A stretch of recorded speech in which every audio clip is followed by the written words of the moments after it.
From the moment Keith Urban first picked up a ukulele at the age of 4, music became both his calling and his burden. His father, Bob Urban, a diehard country fan, believed so deeply in his son's potential that he gambled everything, his inheritance, his home, his future, to fund Keith's dream. That kind of love carries weight. From an early age, Keith wasn't just chasing melodies. He was running from the quiet terror of letting his father down. Every note, every chord, every lyric carried the invisible pressure of a man who couldn't afford to fail. By 6, the guitar had become his closest friend. By his teens, he was playing in bars, a boy in a man's world, learning the language of heartache long before he understood it. But when he arrived in Nashville in 1992, the promised land for every country dreamer, he was met not with open arms, but with closed doors. Every label turned him away. He wasn't the next big thing. He was just another kid with a guitar and an accent. So he did what most dreamers never do. He stayed. For years, Keith Urban lived in the shadows of other stars. He became a session guitarist, playing behind legends like Garth Brooks and the Dixie Chicks. On stage, he was invisible. In the studio, he was essential. That duality broke something inside him. He once described those years as the loneliest of his life, traveling the world, surrounded by people, yet completely unseen. One night, while working on the Dixie Chicks' Fly album, he realized he wasn't building his dream anymore. He was renting space in someone else's. That realization pushed him into a dark place. The pressure, the invisibility, the silent ache of feeling not enough. It all found an outlet in addiction. By 1998, cocaine had become his coping mechanism, and he checked into rehab for the first time at Cumberland Heights. He stayed sober for 8 years, but the truth was he never really healed. He once admitted that he was alcoholically wired, constantly seeking an escape from the man he didn't yet know how to love.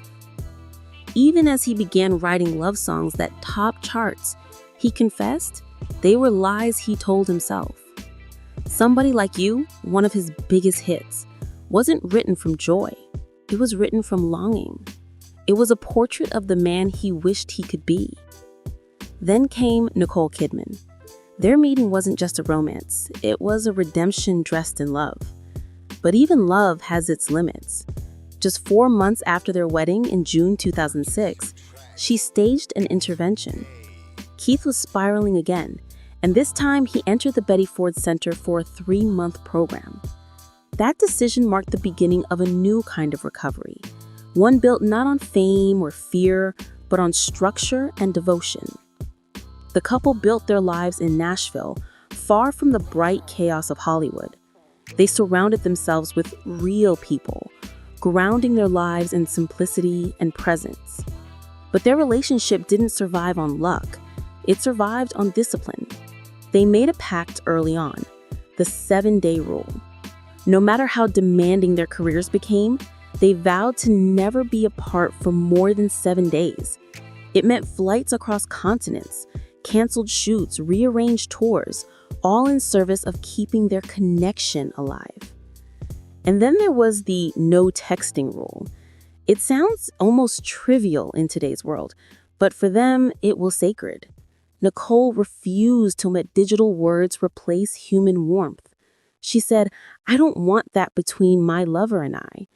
They only spoke voice to voice, ensuring that tone, emotion, and honesty stayed intact. These weren't romantic quirks. They were survival mechanisms. Their love became the scaffolding that held Keith's sobriety upright. Through all this, his music evolved. His guitar, once echoing the flash of rock legends like Mark Knopfler and Lindsey Buckingham, began to tell deeper stories. It wasn't just skill, it was soul. His style matured into a sound uniquely his own, a blend of precision and emotion that mirrored his personal rebirth. And as he rebuilt his life, he began giving back. In 2007, he founded the Keith Urban Just Cause Fund, channeling his success into something greater than himself. One of his most notable donations, $50,000 to Thistle Farms, helped women recovering from addiction and trafficking in Nashville. To him, it wasn't charity, it was repayment. Grace was given to me, and I just try to pass it on, he often says. Today, Keith Urban's peace doesn't come from a screaming crowd or a sold-out arena.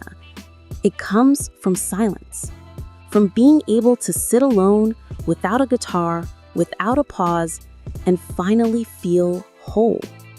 As he once said, peace is being able to go home, sit with yourself, and not need anyone to tell you who you are. His story isn't of fame, it's one of survival. A boy whose father bet everything, a man who lost himself to the noise, and a husband who found his way back through love.